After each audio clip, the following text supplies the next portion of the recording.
And, you know, this Roman Reigns babyface thing it's a failure. But one of the stupidest things I read all week was an excerpt from an interview that Bobby Fulton, you may or may not know that name, old school wrestler, part of the Fantastics. Bobby Fulton did an interview with a podcast called Pancakes and Power Slams. I don't know why I first saw this news item now, because apparently he was on the show 3 weeks ago.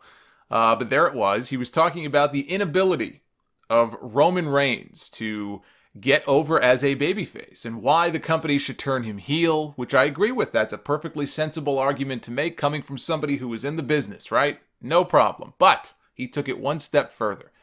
He said that if he cannot get over as a babyface and the people are booing him, fire him. Get rid of him or turn him heel. He's not getting the job done. If Bobby Fulton had the book instead of Vince McMahon, by that logic, John Cena would have been fired years ago when the fans started booing him and they didn't turn him heel. And that would have been a completely disastrous decision. That would have been like, I was going to say, you know, letting Babe Ruth go to, what was it, to the Yankees. But look, I agree.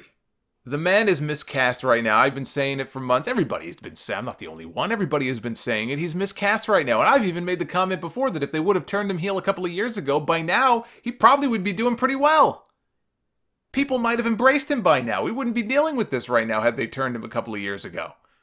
But they didn't. So, yeah, he could use a change, but fire him? Get rid of him? He's a good wrestler. He certainly has his fan base. They've invested a ton in this guy already, a ton of television time. You don't just fire somebody like that and let them walk out the door. All the TV time they've invested in this guy, that's one of the dumbest things I've ever heard. And I think Fulton made some good points otherwise in that interview from what I read and what little I heard, but I was reading this whole excerpt about what he said, and he made some really good points. He compared it to the old territory days. If you weren't getting the job done back in the territory days, they would fire you or they would move you to a different territory. But it's not the old territory days anymore. I think some of these guys are still stuck in that old mindset, right? But it does beg the question, though, and I thought this would make for a good discussion point, and I'd love to get feedback from you guys on what you think. Would Roman Reigns, in his current incarnation, would Roman Reigns get over as a big star, big babyface, in the territory days? Right? Because back then, way more so than today, especially if we're talking WWF, it was the land of the giants. So Roman's kind of a big guy, but he's not the biggest guy. I don't think his size really wouldn't stand out, I don't think, that much if he was, 25, 30 years ago.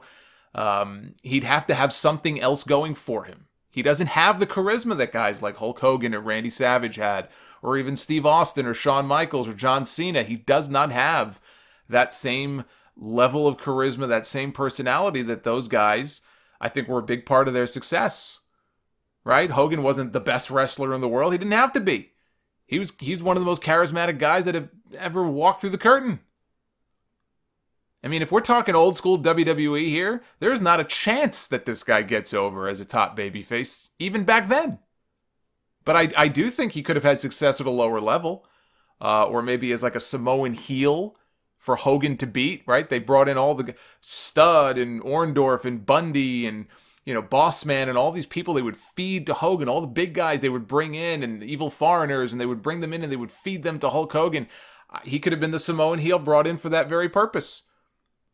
And Roman is a hell of a lot more athletic than a lot of those guys were back then. So at least he's got a leg up on them in that regard. So I think he would do, pretty well, but I don't see him even back then as being a top guy. I don't think he'd be any better off then than he is now, other than the fact that back then there was no internet. There was no social media. I don't think he would be booed out of buildings the way that he is now. But I also don't think he'd be able to make a connection with the crowd like a lot of those great baby faces of the past were able to do.